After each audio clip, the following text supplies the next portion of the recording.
প্রিয় দর্শক আসসালামু আলাইকুম। আমি ডক্টর বজলুর রহিম রিপোর্ট আপনাদের সবাইকে জানাচ্ছি শুভেচ্ছা। প্রিয় দর্শক, আজকে একটি খুবই ইনফরমেটিভ বা গুরুত্বপূর্ণ একটি তথ্য আপনাদের কাছে দিতে চাই। সেটি হচ্ছে যে এই যে আমাদের গোড়ালি ব্যথা হয় বা এই গোড়ালি ব্যথার জন্য দেখা যায় দীর্ঘদিন যাবত আপনারা চিকিৎসা নিচ্ছেন, কিন্তু গোড়ালি ব্যথা আপনার কমতেছে না। আপনার দিন দিন আপনার গোড়ালি ব্যথা বেড়ে যাচ্ছে, হাঁটা চলা অনেক সীমিত হয়ে যাচ্ছে। প্রিয় দর্শক, এই যে গোড়ালি ব্যথা দীর্ঘদিন চিকিৎসা নেওয়ার পরও ভালো হচ্ছে না, এর একটি হিডেন কজ আছে যেটি অনেক সময় ওভারলুকিং করা হয় বা অনেক সময় চিন্তায় আসে না। সেটি হচ্ছে এই গোড়ালির ভিতর দিয়ে একটি নার্ভ প্রবাহিত হয় যেটিকে বলা হয় ব্যাক্সটার নার্ভ। এটি ল্যাটারাল ক্যালকেনিয়াল নার্ভ, যেটি আপনার টিবিয়াল নার্ভের একটি পার্ট বা শাখা। এই নার্ভটি সাধারণত অ্যাবডাক্টর ডিজিটি মিনিমি মাসলকে আপনার সাপ্লাই দেয় এবং এটা পায়ের গোড়ালির ভিতর দিয়ে যায়। যদি কোনো কারণে এই নার্ভটি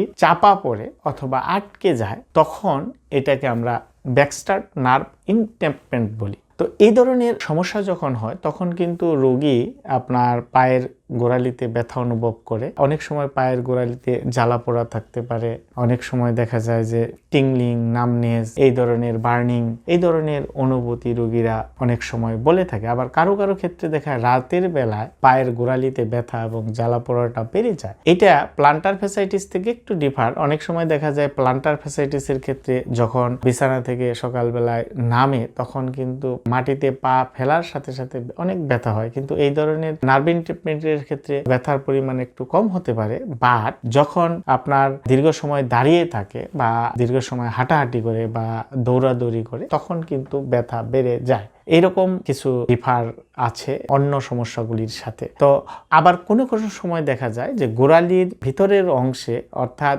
মিডিয়াল ক্যালকেনিয়াল এরিয়ায় যদি আপনার চাপ দেওয়া হয় তাহলে কিন্তু প্রচণ্ড ব্যথা অনুভব হয়। তো এই ধরনের ব্যাক্সটার নার্ভ ইনটেম্পমেন্ট সাধারণত বিভিন্ন কারণে হতে পারে।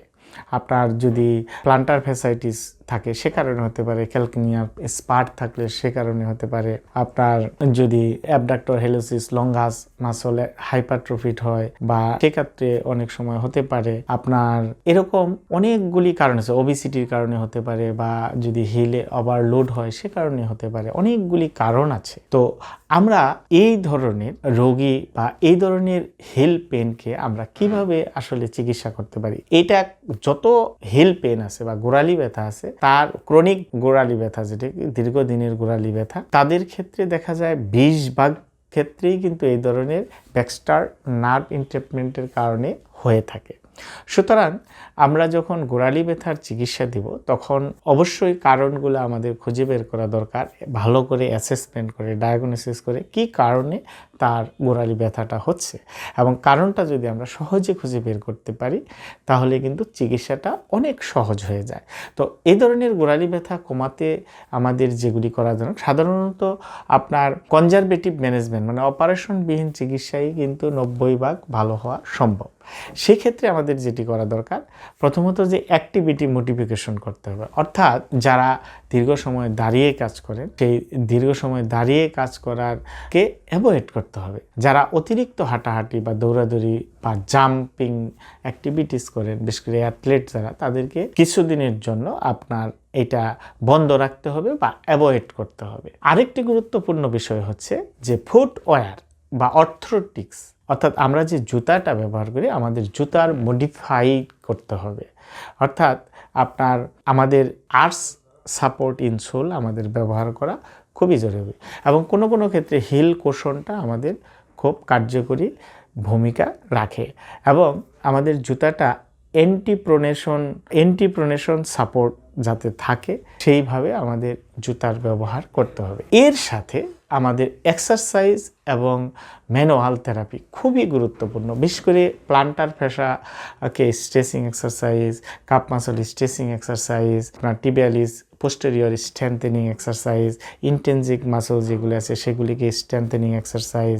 হ্যাঁ, এর সাথে কোনো কোনো সময় আমাদের জয়েন্ট মোবিলাইজেশনও প্রয়োজন হতে পারে, কারণ দীর্ঘ সময় যখন ব্যথা থাকে তখন কিন্তু জয়েন্ট ডিসফাংশন হয়ে যায়, রেঞ্জ অফ মুভমেন্ট কমে যায়।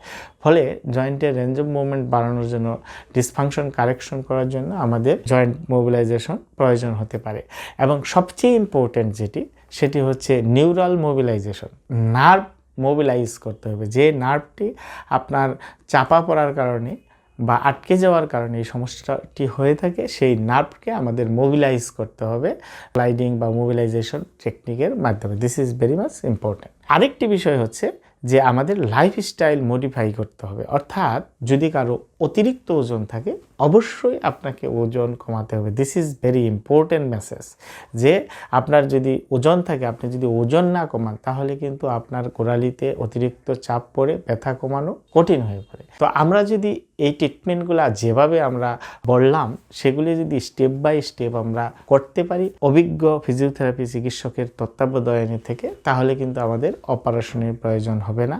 অপারেশনবিহীন চিকিৎসাই কিন্তু এই ধরনের গোড়ালি ব্যথা ভালো হওয়া সম্ভব। সুতরাং প্রিয় দর্শক, আপনারা যারা দীর্ঘদিন যাবৎ গোড়ালি ব্যথায় ভুগছেন, অনেক চিকিৎসা নিচ্ছেন কিন্তু গোড়ালি ব্যথা কমছে না, ব্যথায় জ্বালা পোড়া, হাঁটতে অসুবিধা, তাদের জন্য পরামর্শ থাকবে আপনি অবশ্যই একজন বিশেষজ্ঞ ফিজিওথেরাপি চিকিৎসক, বিশেষ করে যিনি ম্যানুয়াল এবং ম্যানিপুলেশন থেরাপি স্পেশালিস্ট, তার তত্ত্বাবধানে যদি আপনি চিকিৎসা নিতে পারেন, আশা রাখি আপনি দ্রুত সময়ের মধ্যে এই দীর্ঘদিনের গোড়ালি ব্যথা থেকে মুক্ত হতে পারবেন। ধন্যবাদ। আসসালামু আলাইকুম।